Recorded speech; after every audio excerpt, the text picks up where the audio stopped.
examples of the very useful and very sweet flying Saab T-17 supporter.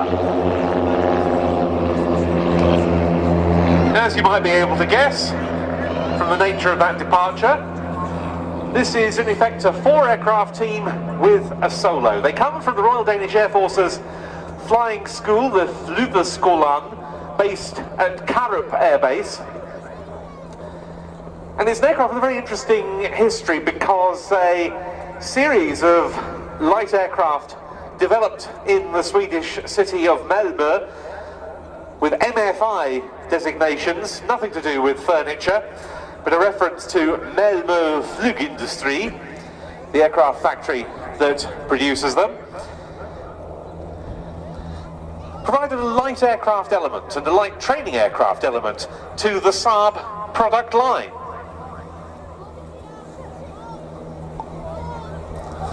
Of which, of course, we'll see more later on. We certainly will at the end of today's programme, indeed. This aircraft was bought for a variety of roles in the Danish military, both the Army and the Air Force. The Army's aviation element has since been disbanded. Not just for basic training, but also for liaison duties, for use by airborne forward air controllers.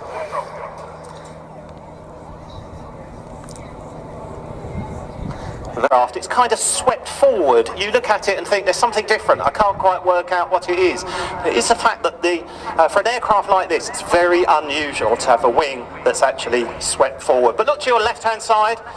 Here's the formation coming through for their first pass. This is the classic finger 4 formation of great tactical significance. Finger 4 is basically 2 pairs, a leader and a wingman. Largely developed during the mid-1930s.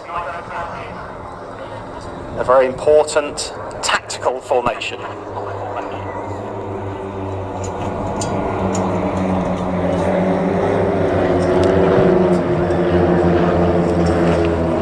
And there, diving in from the left, is the soloist of the T-17, or the MFI-17 as it was known by its manufacturer.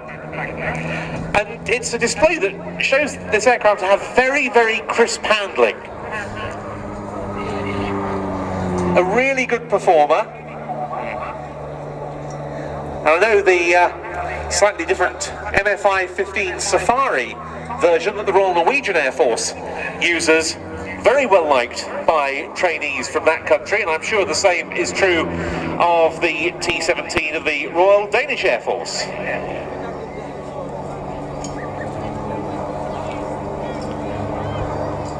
But now if you look directly in front of you, the aircraft is quite jittery, it's quite sensitive on the controls. Certainly a challenge to fly both in close formation and aerobatically. There's the soloist performing a variety of tactical type manoeuvres with an Immelman and a split S among. It's a long way from Denmark in such an aircraft, not the most comfortable thing to travel in, so we're even more delighted to welcome here today. Yes, and once again the soloist taking centre stage, showing a very good roll rate there.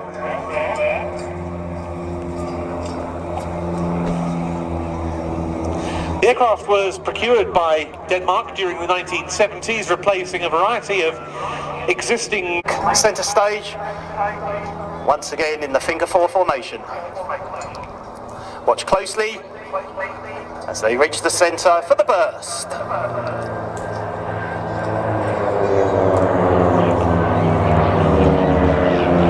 The Royal Danish Air Force was formed as a military service independent from the Army and Navy back in 1950. Aircraft currently operated include the F-16, the C-130J Hercules. 1977, they're looking to upgrade these aircraft once again with, of course, the modern day digital so-called glass cockpit. Now here's a real signature manoeuvre for Baby Blue. The 4 aircraft have gone into echelon and they're about to fly what they call the waterfall.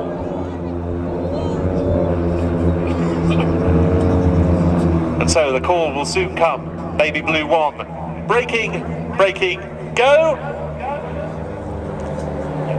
2, braking, braking, go. Followed by 3 and 4.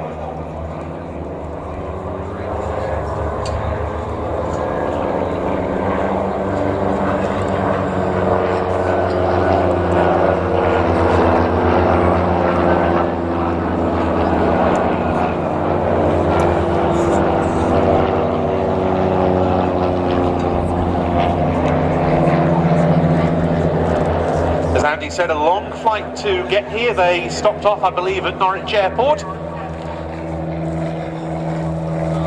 And it's the first time for a number of years that we've had the pleasure of having Baby Blue in UK skies.